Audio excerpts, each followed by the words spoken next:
What's up guys, welcome back to the channel. It's your boy Modin and I'm back again with another entertainment video.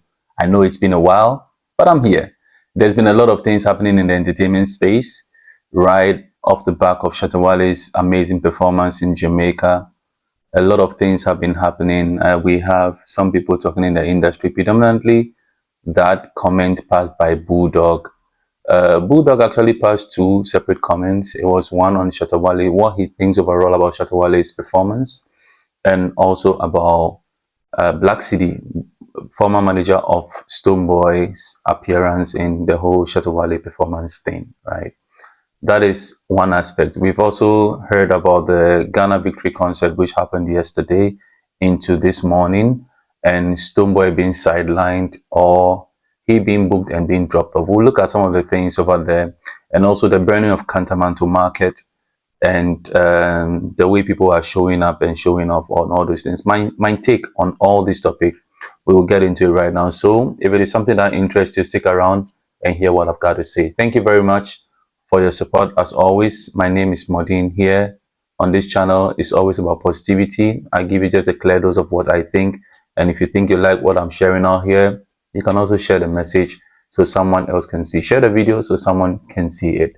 Let's get into it right now. So let's start off with Kantamanto issue, right? So Kantamanto has been burning for some time now. I think 4 years in a row it's been happening, right? And as to whether it is engineered by some individuals within the market because some things don't go their way, or it is politically engineered, it is something we cannot say. However, the market structure, I'm happy for one thing and I'm sad for for the other, right?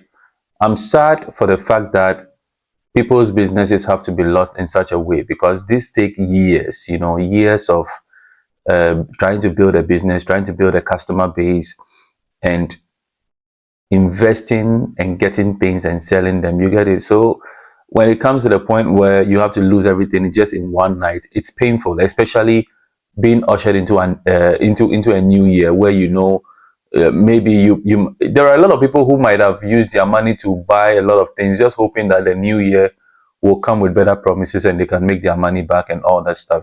So for such things to happen, it is really not a cool thing.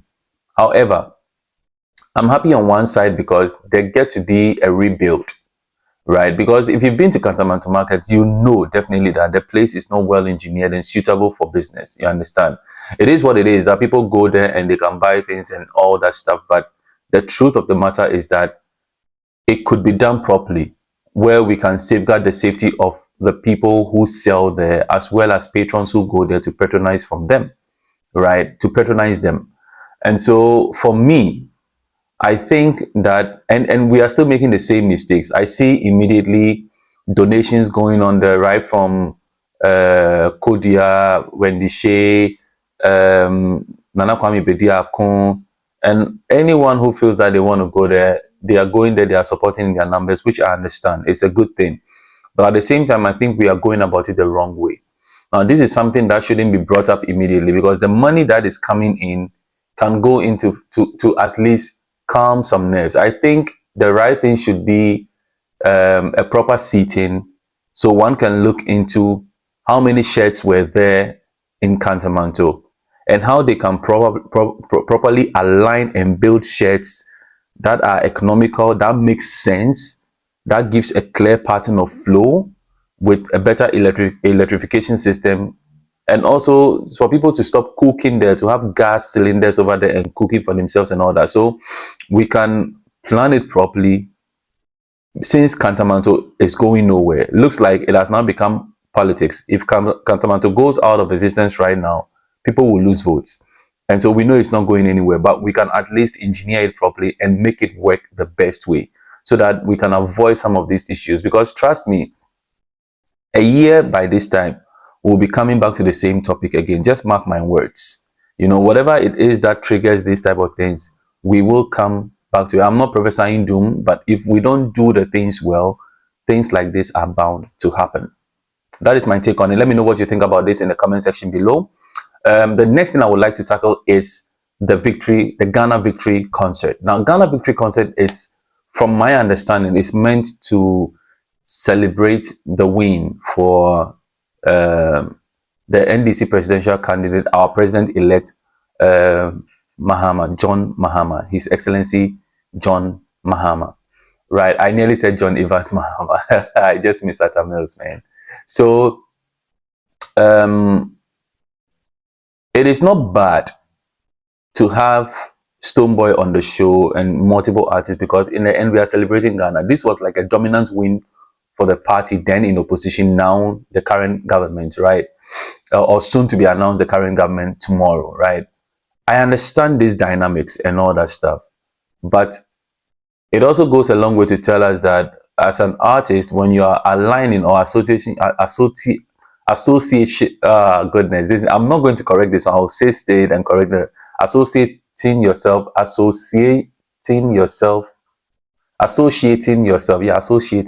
with. You see, I don't edit some of the stuff, so you guys think that I'll make the mistake and I'll just be there like that. You're associating yourself with some of these political parties and all that kind of stuff, right? It is good and it can be bad at the same time. The good thing is to know how you do it so that it doesn't affect your artistry in a bad way. Stonebwoy being cancelled on the show or being dropped spells two things. There is a win and there is a loss. Let's look at the win. Definitely, you can't just go and say, we want to book you for a show and you won't pay him something. So if Stonebwoy charged them, let's say 100,000 cedis, and he demanded half payment, per contractual agreement, he will never return that half payment. So you've saved him his energy. For all those who were calling for him to be dropped, you've saved him his energy. You understand? And he gets some cool money to put in his pocket. That is like the one thing. The second part is the fact that, which this can dent one's image, is the fact that now that this political party is in power, if you didn't align yourself well going forward, there are a lot of things that you cannot do. There are some shows, if they have some influence in it, you can't partake in it. Now let's look at the bigger picture. A lot of people on social media were trying to tag the whole thing to Baba Sadiq and Stonebwoy because of the fracas that they had, especially with the wife and all those kind of stuff, right? Now, this is where it gets a bit grimier, right? Everything else is fun until it gets serious. Baba Sadiq is one stalwart when it comes to our entertainment industry. He championed Wilderland. He championed 3 music awards, right? And there are several things that he's been doing, even for Afro Nation to come to Ghana. Most of the big events that come to Ghana, it goes onto his doorstep. Like, he has an influence because he has that creative mind. He's able to see things and make them happen, right? How he got there, I don't know. But he's one of the guys you can't just turn around and say that we should take him out of the equation because he has proven himself, right? And when you look at it from that angle, knowing that he's strongly aligned to the NDC, even if with all that is going on with the parliamentary stuff around him, even if he doesn't become the member of parliament, he still will go strong. He will get strong backing to make sure within the next 4 years, Wilderland runs successfully throughout, right? And this means that this is a foot off Stonebwoy's table. And any big event that is going to come, he will definitely have influence because he has something to do with the government. And these are the things where your lobbying power will determine. Now, let's say Baba Sadiq goes on to become the Minister of Tourism or something, or entertainment, in that sphere where it covers everything, or becomes a deputy minister with the likes of John Dumelo or maybe even Kwame A+. You think you're going to stand a chance? You're not going to stand a chance simply because of this interpersonal relations with people and all that kind of stuff. So it is sad. Do we need this in our entertainment industry? No, we don't, right? We need creatives to be free, to be able to speak their mind. And so if Stonebwoy feels some way about Baba Sadiq, he should be able to speak his mind freely without fear that his craft will be stopped whatsoever. You know, that is his business. But right now, they are creatives. Creatives actually thrive on being able to stay free and say whatever it is that is on their mind so that they can express themselves better, right? And so if right now, this is where we are getting to, where you speak your mind and you'll be sidelined because it doesn't suit me, or it doesn't correspond with, or it doesn't align with what my set of beliefs or principles, then we are getting somewhere where we are just killing ourselves, because Stonebwoy is a great performer. Stonebwoy is a good entertainer. Stonebwoy is arguably one of the best musicians we have in our country. And so when we want to promote Ghana and want to promote tourism in Ghana and promote Ghana to the world, we need everybody on board. It's not an issue of Shatta Wale, Stonebwoy, Samini, Sarkodie versus who. No, it is Ghana versus the world. When we are presenting Ghana, we present everything within our arsenal. You understand? And so for me, I think that we should allow artists to be able to express themselves freely, and at the same time being able to go out there and do what makes sense for Mother Ghana. Our internal politics, yes, we can have it. You may have your own favorites and all that, but when it comes to the interest of Ghana, we should always promote it. I don't want to see that maybe from now to the next 4 years, if there is any opportunity for Stonebwoy, it will always be sidelined simply because he decided to eat at the wrong side of the table. And for Stonebwoy, I would also say, if that is truly the case, where there is going to be an issue, now is the time to put pride and ego aside and try to apologize to Baba Cedi. Go see him, and whatever his grievances are, address it so that you can have a good period, because it won't be good that you will stall for 4 years, because you are on a trajectory. You should continue growing. You understand? This is what I honestly think about this whole thing. Let me know what you think about this in the comment section. Now let's move on to Bulldog and what Bulldog has to say about the Jamaican show. So first of all, Bulldog was trying to say that he is happy because he saw the dream. He knows how Shatta Wale idolizes Vybz Kartel, and he's happy to have seen that it has actually happened. Because you see, in as much as you may not like Bulldog, in as much as there may be differences and all that kind of stuff, he contributed to Shatta Wale in one way or the other. Even if Shatta Wale managed him or whatsoever, you see the name, the tag, Shatta Wale's ex-manager is still there. At least, if he never did anything in Shatta Wale's camp, he might have given him a cup of water to drink. He might have carried a bag for him. He might have carried something worth holding at a point in time. You understand? And so that is what we should be thinking about. Those are the things we should think. So he will always partake in the successes. And so it gets from one point to the other before you become who you become. And so we are happy to know that Bulldog is happy for Shatta Wale and all. And now the comment that got a lot of people was the Black Cedi conversation, where he thinks that it is not good for Black Cedi to have gone into Shatta camp to support. Stonebwoy, I say Stonebwoy, Bulldog further clarified that his relationship with Stonebwoy actually began way before he even met Shatta Wale. That is supposed to say that I've known Stonebwoy for a longer time before I even came to know Shatta Wale. And so in as much as I might have worked with Shatta Wale before, I still have a relationship with Stonebwoy. Even now, I can go to him and do whatever because we had a relationship, to the tune that his artist he was managing in the name of I1, one of the best artists that I really liked in the time. I don't know why he's actually stopped music, but I1, his first album or whatever that it was, no, Stonebwoy was there to support, and so the relationship is there. But when we start putting timelines to it, it will tell a different story. Then we will only know the truth. You understand? Because I don't have the timelines actually when that album was released and all that kind of stuff. Because when you start putting the years and taglines to it, then we will know some truth and all that stuff. But since we don't have that, let's push that out of the way. However, devoid of your relationship with Stonebwoy prior to meeting Shatta Wale, we do not know what relationship Black Cedi also had with Shatta Wale, because from what we also understand, Black Cedi has also been on the streets. He understands the streets. And on the streets level, in the underground world, they all connect with each other. Nima, Ashaiman, it's an interpersonal thing. They all relate with each other. So they know each other. This industry is big, but it's so small because of how people connect with each other. You understand? And so what if Black Cedi also has a relationship, a personal relationship with Shatta Wale?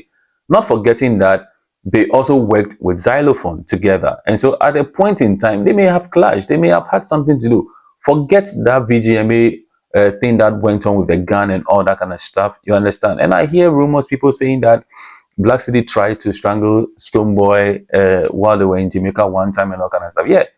If you give a timeline, And that timeline doesn't correspond with he being the person at the front line to defend Stonebwoy. Then what are you talking about? Like, he defended Stonebwoy when the gun incident happened, right? So some of the things we need to get our facts right and know how to arrange. But here is the thing. I'm actually happy Shatawale once made a statement that the reason why he got rid of Bulldog from his camp was because he doesn't understand the business part of the whole thing. And the statement that Bulldog made was rather unfortunate, but it also goes to highlight the fact that he doesn't understand the business part of everything. Now, forget loyalties when it comes to certain points. Loyalty is a good thing, it's a big thing. But if someone helped you build a brand, in the case of Cedi and Stonebwoy, or when I say Cedi, I say Boy, right? Okay. In the case of Cedi and Boy, right? You build a brand up to a certain point, and then you don't care the impact someone has had on you and you discard them. They also build some value for themselves along the line. You understand? And so if someone else, even if it's your competition, sees value in them and aligns with them to work, I mean, it's all good for the industry. We are fighting for the same industry. Business-wise, it makes sense. Now, Shatawale was going to represent the whole country.